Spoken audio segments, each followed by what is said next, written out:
大家好，我是何医师，一位专门处理50岁以上两性亲密关系的医师。你是不是有过这种经验？夜深人静，你睡得正沉，旁边的太太却把你一脚踹醒，或是用力把你推开。她满脸怒气地对你说，你的打鼾声跟火车经过一样，吵得我快要脑神经衰弱了。你除了不断道歉，也只能摸摸鼻子，最后抱着枕头默默走到客厅的沙发上睡。隔天早上，两个人之间气氛很僵，他不想跟你说话，你也不知道该说什么，你心里觉得很愧疚，很无奈。但这种场景却日复一日地在你们的卧室里上演。你有没有发现，不知道从什么时候开始，太太对你的态度越来越冷淡，不只是性生活，就连最基本的拥抱都变得越来越少。你想要亲近她，她却下意识地躲开。你以为是她更年期，心情不好，你以为是老夫老妻了，爱情变成了亲情。你可能也觉得打鼾吗？不就是睡得比较香？甚至还会跟朋友开玩笑说，这是男人雄风的表现。或者你早就放弃了，安慰自己说，男人年纪大了，新陈代谢变差，胖了一点，打鼾很正常。今天我必须以医师的身份，非常严肃地告诉你，你完全想错了。这些你以为的正常，其实一点都不正常。你的鼾声根本不是睡得香的证明，它更不是什么雄风的表现，它是你的呼吸道在极度狭窄的状况下，气流挣扎着通过时所发出的悲鸣，是你身体正在严重缺氧的求救信号。更可怕的是，这个你习以为常每晚都在上演的慢性缺氧过程，正在用一种你看不见的方式从根本上摧毁你的男性魅力。它正在一点一滴地偷走你体内最重要的男性荷尔蒙，也就是睾固酮。根据史丹佛大学的睡眠研究报告明确指出，长期严重的睡眠呼吸中止会导致男性体内的睾固酮水平出现灾难性的下降，下降的程度相当于让你瞬间老化了10到15岁。这代表什么？这代表你的体力会变差，精神会变差，容易疲劳，肌肉流失。最直接的冲击就是你的性欲会大幅降低，甚至会开始出现勃起功能上的障碍。所以，你太太对你越来越没兴趣的真正原因，很可能不是因为她变了，而是因为你变了。你的鼾声正在日以继夜地阉割你的男性荷尔蒙，这才是你们亲密关系逐渐走向冰点的真相。讲到这里，你先别急着焦虑，也别急着去买各种昂贵的止鼾器。今天这支影片，我不会跟你讲任何复杂的医学理论，那没有意义。我会直接给你3个经过科学验证，而且你今天晚上就能开始做的关键步骤。这3个步骤甚至不需要花你1毛钱，就能从源头改善你的睡眠呼吸，让你先睡一场安稳的好觉，一步一步找回你们夫妻之间那份安静又亲密的关系。好，我们直接进入正题。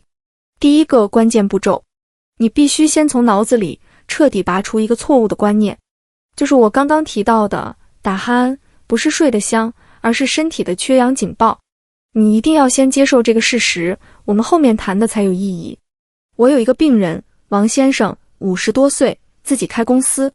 他来找我的时候非常沮丧，他说他太太已经跟他分房睡快1年了，原因就是他的鼾声。他说他试过各种方法，网络上卖的止鼾牙套、止鼾鼻环都买了，但效果都不好。太太只要一靠近卧室，听到他的鼾声就一肚子火。更让他难受的是，他发现自己那方面的能力真的是1年不如1年，常常是心有余而力不足。他一直以为是自己年纪到了，加上公司压力大才会这样。他从来没有想过，这2件事情竟然是同一件坏事。我直接告诉他，王先生，你的问题根源根本不在于你的性功能，而在于你的呼吸。你每天晚上的睡眠不是在休息，而是在缺氧。你的身体为了活下去，光是维持呼吸就已经用尽了全力，哪里还有多余的能量去制造让你有欲望、有能力的睾固酮？我希望你现在也明白这个道理。我们可以做一个很简单的比喻，你的身体就像一间24小时运作的精密工厂，而睾固酮就是这间工厂在夜间生产的最重要产品之一。这个产品决定了你的精神、你的体力、你的肌肉量，还有你的性欲。而睡眠就是这间工厂最重要的稳定供电时间。现在你严重的打鼾，也就是睡眠呼吸中止，等于是让这间工厂的电力供应变得极度不稳定。一整个晚上，你的工厂都在经历跳电断电、跳电断电的循环。一下子供电不足，呼吸道堵住了，工厂紧急启动备用电源，也就是你的身体挣扎着换气。一下子供电恢复，你吸到一口气了，但没几秒钟又跳电了。你想想看，在这种电力供应极度不稳定的恶劣状况下，这间工厂连维持基本运作都很困难了。它怎么可能还有办法去生产高固酮这种高级产品呢？产量是绝对会大幅下滑的。这就是科学，这就是你身体里每天晚上正在发生的真实状况。这不是危言耸听，而是身体运作的必然结果。所以我们要做的第一件事，就是先确认你的工厂断电的严重程度。你现在就可以做一个非常简单的自我检测，你只需要回答我几个问题。第一个问题，你白天会不会经常觉得很累，很想睡觉？尤其是在吃完午饭后，或者开会的时候，眼皮会重到睁不开。第二个问题，你的枕边人有没有跟你抱怨过，你的鼾声会突然中断，然后过了好几秒，甚至10几秒，你才会突然像呛到一样，用一个非常大的声音重新开始呼吸。第三个问题，你早上起床的时候，是不是常常觉得口干舌燥、喉咙痛，甚至头痛？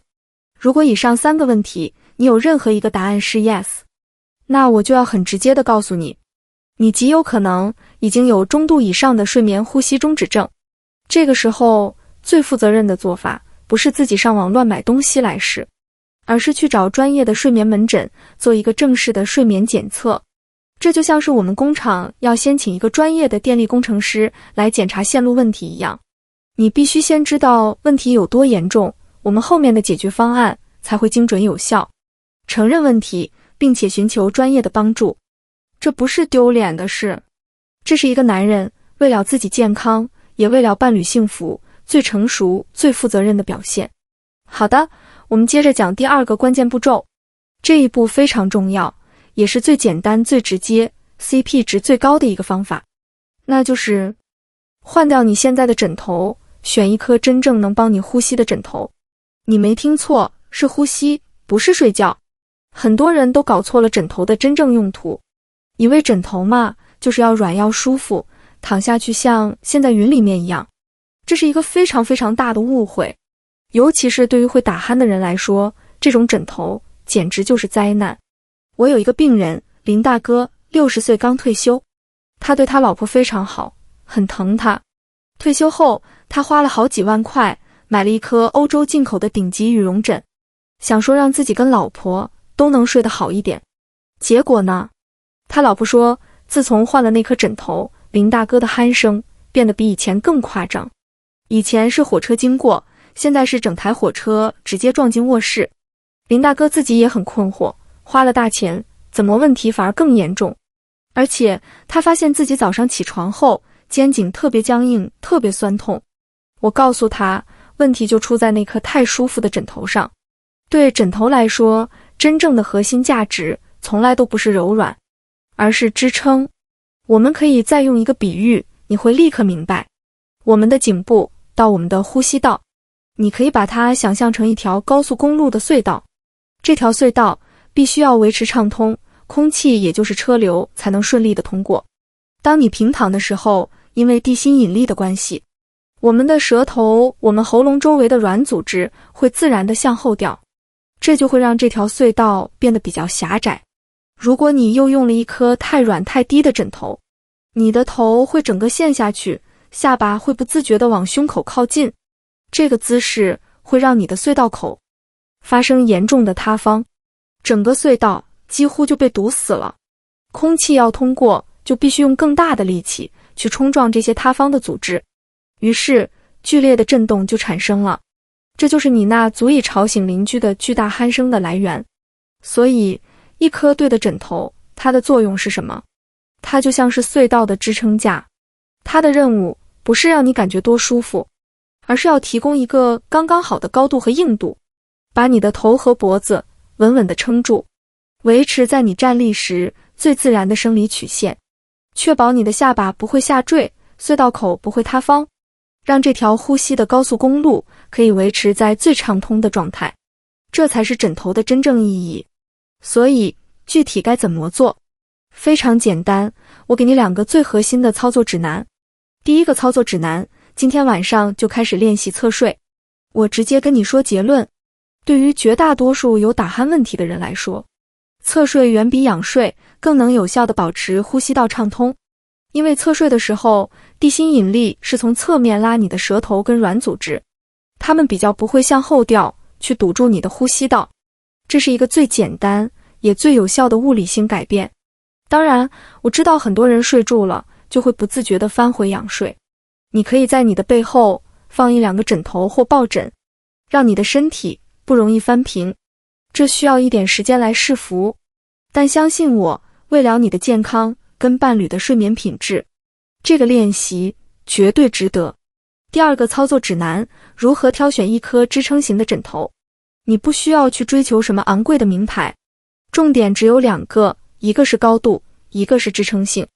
先讲高度，当你侧睡的时候，枕头的高度应该要刚好等于你肩膀外侧的宽度。你现在就可以用你的手大概量一下，从你脖子的根部到你肩膀最外侧的这一小段距离，枕头被压下去之后的实际高度应该要能完美的填补这个空隙，这样你的头才不会歪向一边，颈椎才能保持一直线。如果枕头太低，你的头会往下掉；如果枕头太高，你的头会被往上顶。这2种状况都会让你的隧道呼吸道被扭曲，反而更不顺畅。再来讲支撑性，你用手去压枕头，它应该是要有回弹感的，而不是一压就扁掉。材质方面，像是记忆棉乳胶或是支撑性比较好的独立筒枕头，通常会比传统的棉花枕、羽绒枕来得更适合。重点是，当你的头躺上去的时候，它不会整个陷下去，而是被稳稳地托住。这里提醒一个常见的错误，很多人去店里试躺枕头，觉得很舒服就买了，回到家睡起来完全不是那么一回事。为什么？因为你家里的床跟店里的床软硬度不一样，床的软硬会影响你的身体下沉的深度，进而影响到你所需要的枕头高度。所以最准确的方法还是要根据你家里床垫的状况来做综合的判断。如果可以，有些店家是提供试睡服务的，这会是比较保险的选择。总结一下第2点，枕头革命的核心就是从追求柔软转变为重视支撑，改变睡姿为侧睡，并且选择一颗高度和支撑性都适合你的枕头。这就是在用最聪明最省力的方式帮你的高固酮工厂恢复夜间的稳定供电。你投资在一颗对的枕头上的钱，是我认为在所有健康投资里回报率最高的一笔。好的，我们来谈谈第3个，也是最后一个关键步骤。这一步跟你的生活习惯有关系，那就是你必须要建立一个健康的睡前仪式，用一个小小的改变来创造一个安静又亲密的夜晚。很多人打鼾的问题，其实是被自己睡前的某些坏习惯给放大了。我这里只讲一个最常见，也是杀伤力最降的坏习惯，那就是睡前喝酒。我的门诊里有太多这样的案例了，尤其是一些做生意的朋友，应酬多，压力大，他们常常会跟我说，何医师，我晚上脑子里都在想事情，睡不着啊。喝一小杯威士忌或是喝瓶啤酒可以帮助我放松，比较好睡。他们把酒精当成了帮助睡眠的工具，这是一个极度危险的错误观念。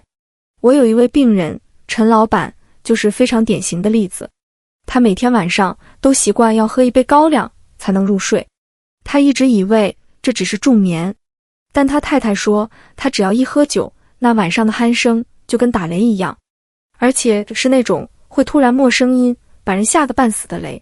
陈老板自己也觉得很奇怪，为什么喝了酒隔天早上起床反而觉得比默睡更累，整个人昏昏沉沉，好像被卡车斩过一样。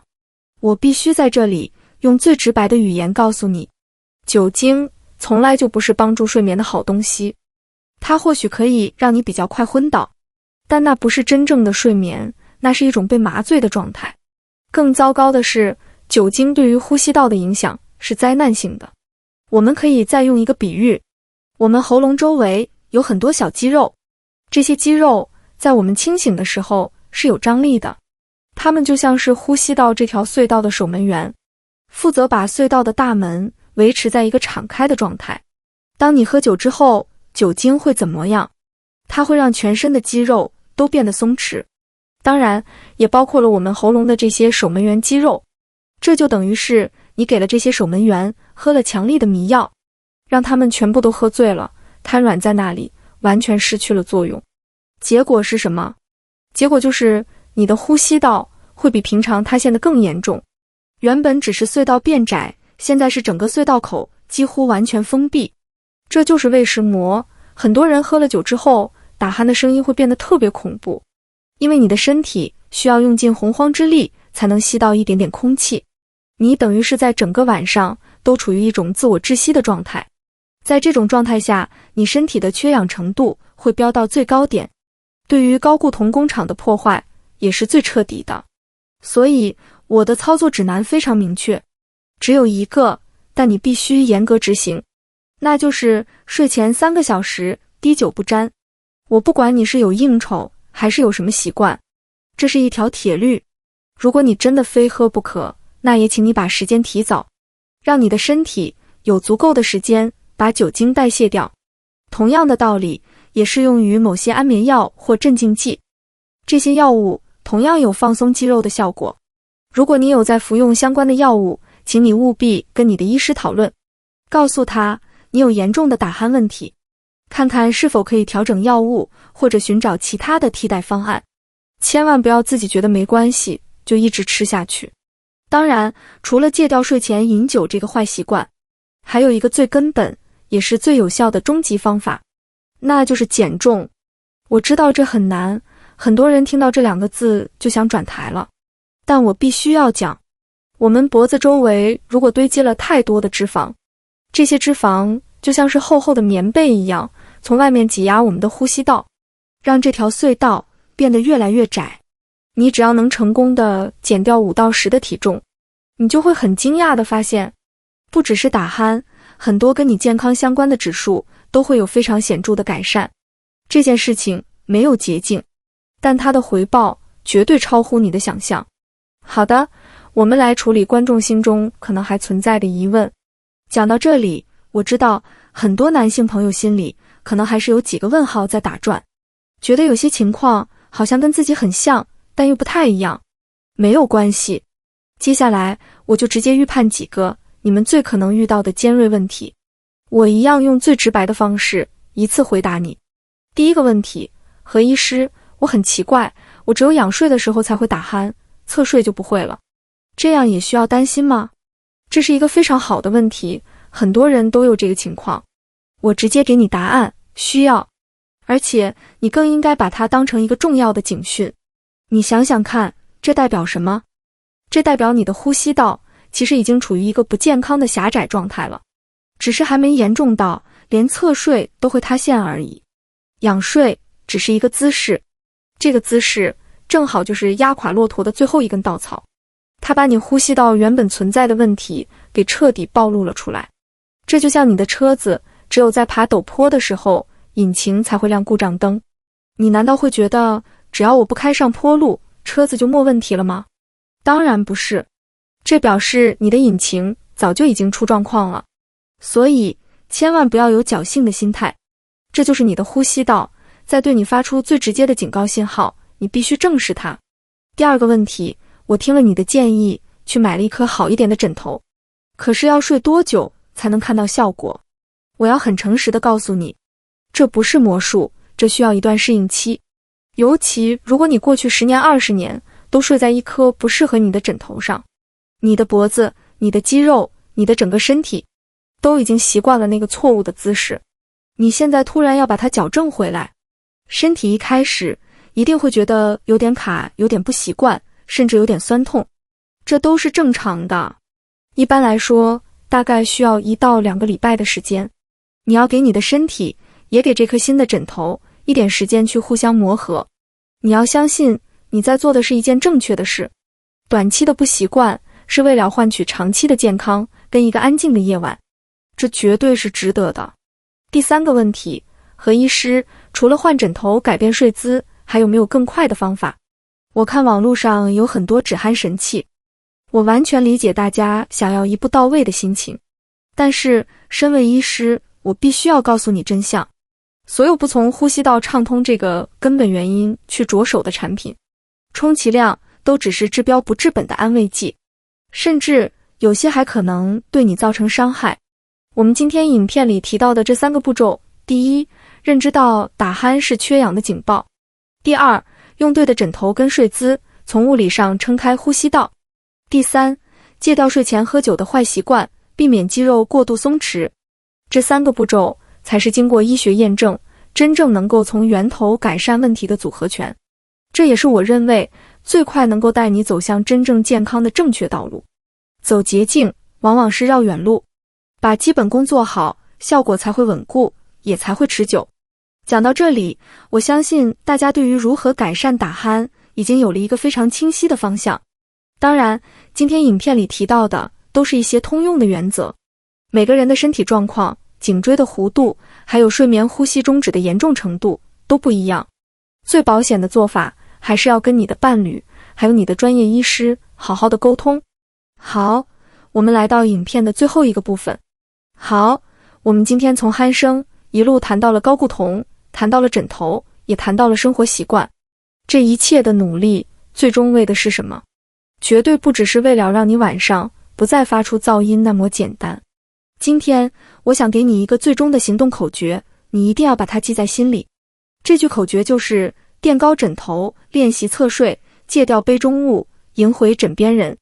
你把它记下来，每天睡前都提醒自己一次。你为自己健康所做的每一个微小改变，你的伴侣他都能感受得到。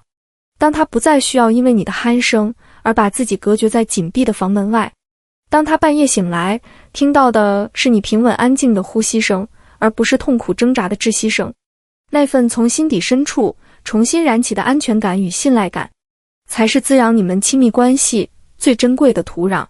一个安静的夜晚是一段亲密关系的开始，而一个充满活力的早晨则是这段关系最美好的延续。改变的力量就在你手上，从今天晚上，从换一颗枕头，从改变一个睡姿，从拒绝那一杯睡前酒开始。我对你有信心。最后，我想问问荧幕前的你，你是否也曾经为了挑一颗合适的枕头而烦恼？或者你有什么独特的挑选枕头的好方法？欢迎在底下留言，分享你的经验，让我们一起帮助更多有需要的朋友。如果你觉得今天的影片对你有一点点的启发，请不要吝啬你的分享，你的一个转发可能就拯救了一位中年男性的健康，以及一段濒临冰点的夫妻关系。也请你一定要订阅我的频道，并且打开旁边的小铃铛，这样你才不会错过未来任何一个能帮助你提升生命品质的关键知识。我是何医师，祝福你今晚就能拥有一个安静的深眠，以及一个温柔的拥抱。我们下次见。